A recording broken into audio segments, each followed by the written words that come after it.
coming to you today from Chelsea Harbour.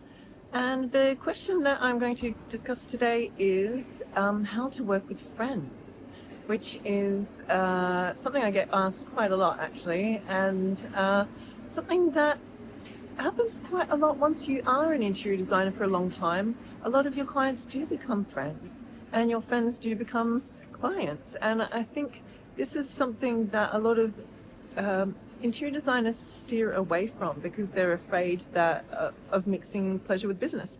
And this is something I really disagree about, because I believe that working with clients who are friends can actually be a really fantastic way to, well, not only get clients, but also to work on projects that are your favorite projects, because you love the people that you're working with anyway, and it's just the most fantastic kind of match made in heaven.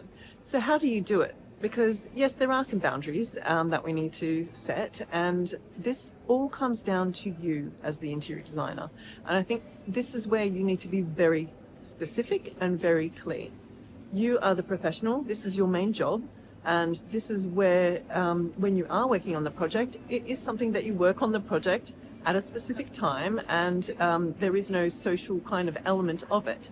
So how do we break this up? Well, the key thing is to keep your boundaries in place. You still run the project as you would any project, any professional project. And that makes your client, who is also your friend, feel like you're giving them the best of you too. And then they can support you by being the best interior designer that you can be, because they actually care about you too. So the friends that I've had that have become clients have done everything to make my projects fantastic, and I really, really appreciate that. Plus they go on to become people who sell my services for me in very, very, well, they'll recommend me to all of their friends, and I've had so many more clients thanks to those clients who are my friends. So they become like any other client, I suppose, but there's that extra relationship. And because all of your clients you will get to know on a deep and quite personal level, it's important to know that you will become friends with them even from a professional standpoint. So you get to know these people so deeply that it's kind of easy to become friends with them, especially if you are the kind of designer who is quite social, which a lot of designers are just naturally. So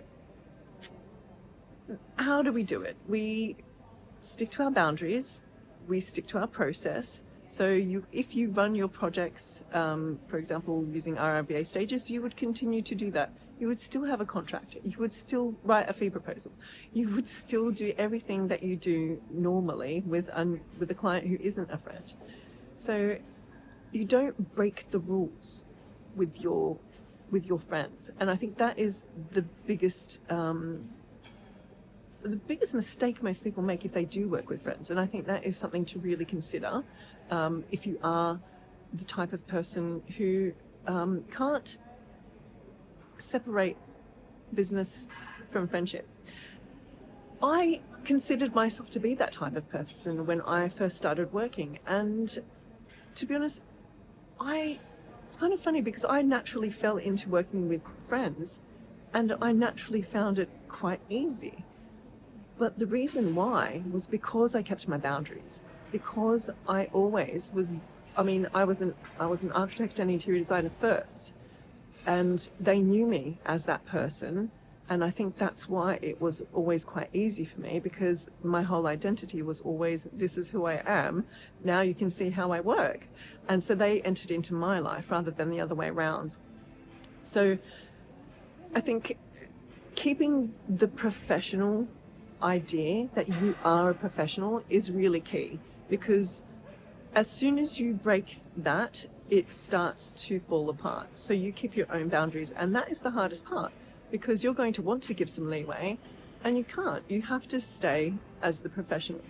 Obviously, which takes me on to the next point, when you go and start, because you will, with clients who are friends, have your meetings that are to do with the project, and then you'll go on and have social gatherings.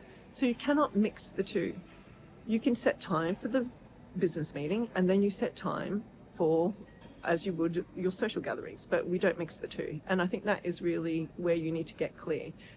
If you speak about the project outside of project kind of hours and time, or the dedicated time for the project or dedicated time to the meetings, then you're kind of breaking your own boundaries. So you can say to your client and your friend that,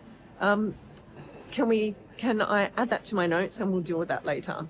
And that's okay. Your friend totally will understand. And I've never had a problem with that. And if you do have a problem with it, just make sure you're getting everything in writing. So as you would with any client, you still treat them like any client. You just have that extra fun and social element to the project, which makes the project so much more fun. So what's next? Make sure you're separating the relationship or the friendship from the business. And I think that is really key. And what can make it look more professional is the tools that you're using. So for example, if you're using project management software, that will automatically make your processes look and feel more professional to your client. So because you're using project management software, that will be a tool that your client sees as part of the professional process of their project. So obviously we do have professional project management software on our platform. So if you are interested in looking into interior design project management software, have a look at our mentorship options, and that will help with managing projects that are especially friends who are clients, because they will appreciate that you've taken that extra step to add them to the process. Which takes me on to the next question, which everybody asks, and this is the main question for this video today, which is, do we give discounts to our friends and family, of course, when we're taking on projects? You don't have to. You don't have to, because you still need to work out the project fees, and you still need to work out the project just as you would any other project. I personally do. And the reason for it is because a lot of my repeat clients are friends, and a lot of my projects are friends of friends, and then friends who become friends. So I do provide a discount to clients, but I still make a good profit on my fees and on my project. I cannot run at a loss. This is my full-time business, and my clients and friends appreciate that, and they understand that. They know that they're getting an excellent designer for a really good rate who also just happens to be their best friend. So you don't have to feel weird or awkward about it. If they don't want to pay you for the project, then that's not your client. So because you're in business, this is your full-time job. And the way you approach it, if you feel that that person is asking for free work, you can say, look, there are other ways we can go about this. Maybe if you can find, especially those of you who are starting out, and I got this a lot at the beginning as well, maybe you can swap services. But interior design is a very heavy service-based industry, so there's a lot of work that gets involved in it. So outlining what you're doing and keeping to those clear boundaries in your fee proposal are really key, so that people understand how much actually is going into it. You can separate that into phases, which allows you to pull out at any time. So abort mission, if it's not going well, you have a point at the project where you can naturally just close it up and say, you can take this to another designer or take this somewhere else now, or do it yourself. So you kind of, if you're not confident about this, you can have natural breakpoints in the process, and the phases of a project are natural ways of doing that. So yeah, you can't work for free, and you still need to work out your costs and know how much it costs, and just know that this is your full-time job. So that means that you still have to treat the client, who is a friend, as someone who is in business with you.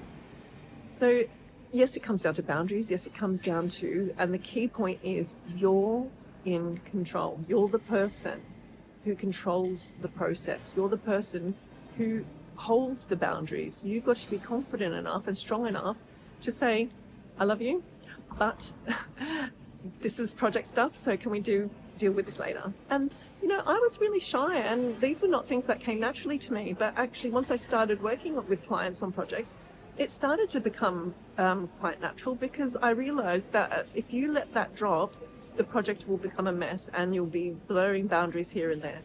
So just it's actually a really simple thing to do. You just separate the project from the friendship, and you can still be yourself when you're the interior designer working, but I promise you they'll respect you more, and your friend will even just appreciate how much more it is that you actually do as an interior designer once they see you at work.